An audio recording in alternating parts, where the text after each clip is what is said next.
भारत प्राचीन राष्ट्र है।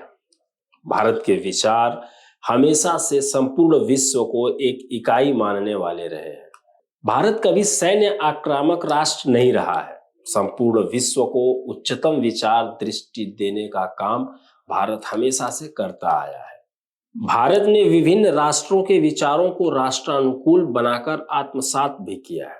भारत की सहिष्णुता का लाभ उठाकर ईसाई मिशनरियां लंबे समय से मतांतरण करने में जुटी हुई है।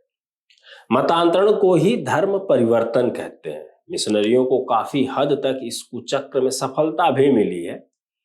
ईसाई मिशनरियों को मिली सफलता ने भारत को बड़ा धर्मांतरण केंद्र बनाया है।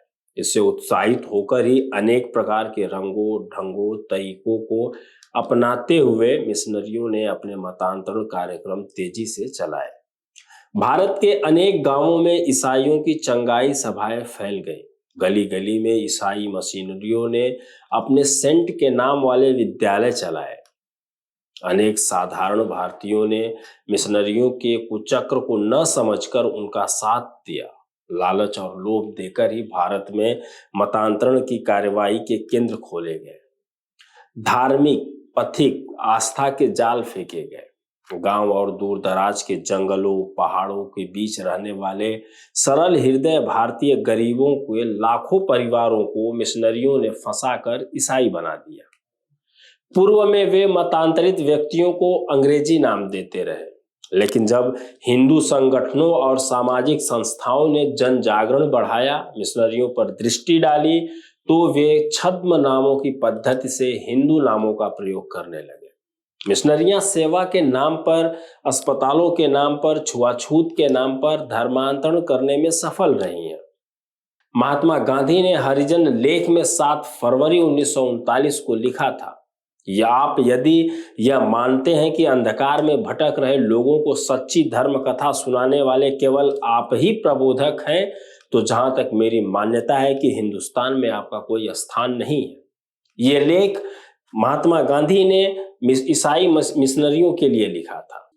बैप्टिस्ट मिशन की प्रेरणा से ईसाई बने जनजातीय बंधुओं ने त्रिपुरा में स्वायत्तशासी जिले में अजनजातीय हिंदुओं को आतंकित कर बाहर खदेड़ना प्रारंभ कर दिया और जनजातीय हिंदुओं को डरा धमकाकर उन्हें दुर्गा पूजा, सरस्वती पूजा आदि हिंदू त्योहार मनाने, महिलाओं को माथे पर बिंदी लगाने, घर में हिंदू देवी देवताओं के चित्र लगाने से मना किया जा रहा है। यही नहीं, त्रिपुरा के समस्त पर्वतीय अंचल को एक स्वतंत्र सार्वभौम राष्ट्र के रूप में अलग करने का उनका प्रयास भी जारी है। आरएसएस के सरसंघ चालक के सुदर्शन को समर्पित पुस्तक हमारे सुदर्शन जी के पृष्ठ संख्या 203-204 पर धर्मांतरण के क्या दुष्परिणाम हो सकते हैं, इस संबंध में centre of policy studies Chennai ने 26-27 वर्षों के परिश्रम से एक तथ्यपरक ग्रंथ का निर्माण किया है, जिसका शीर्षक है रिलीजियस डेमोग्राफी ऑफ इंडिया, अर्थात भारत की धर्ममत जनसांख्यिकी।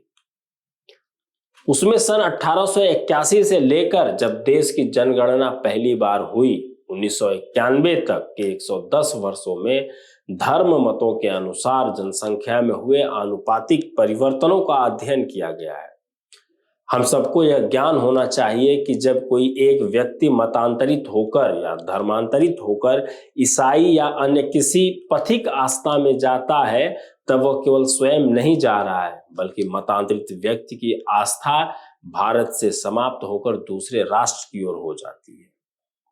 उस व्यक्ति की राष्ट्रीयता ही बदल जाती है। वह केवल मतांतरित हो गया है यही नहीं है, उसके भीतर शत्रु भाव जन्मता है। वह भारतीयों को अपना शत्रु मान लेता है। ऐसे व्यक्ति ईसाई मिशनरियों के लिए काम करने लगते हैं। मिशनरियों के इर्द गिर्द उनकी सेवाएं आरंभ हो जाती हैं। वे शिकार खोजने में लगे रहते हैं कि बार बार मतांतरण की कार्यवाही करनी है। यह राष्ट्र विरोधी कृत्य आजादी के पूर्व से जारी है। उत्तर प्रदेश की योगी आदित्यनाथ की भाजपा नेतृत्व वाली सरकार ने लोभ लालच से होने वाले मतांतरण कानून को और कठोर बना दिया है।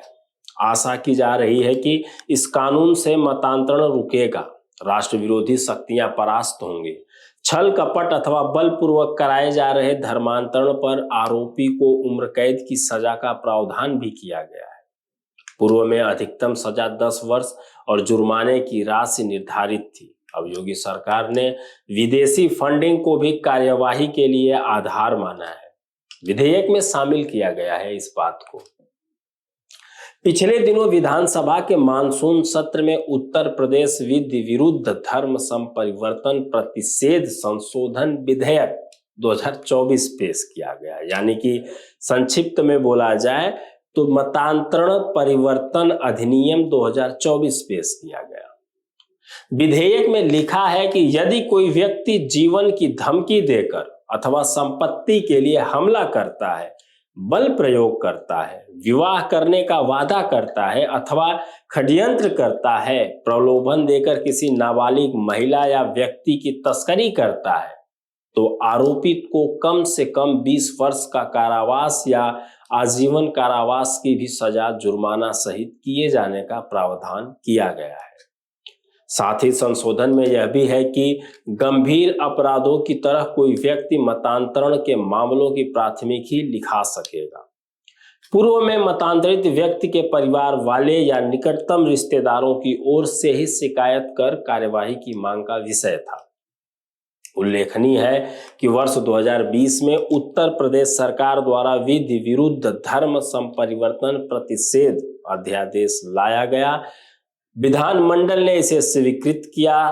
एक याचिका की सुनवाई के समय सुप्रीम कोर्ट ने मतांतरण को बेहद गंभीर मुद्दा माना है। सुप्रीम कोर्ट ने यह भी कहा कि केंद्र सरकार को मतांतरण रोकने के लिए ईमानदारी से कोशिश करनी चाहिए। कोर्ट ने कहा था, अगर जबरन धर्मांतरण नहीं रोका गया तो देश भर में विकट परिस्थितियां भविष्य में सामने आ सकती हैं।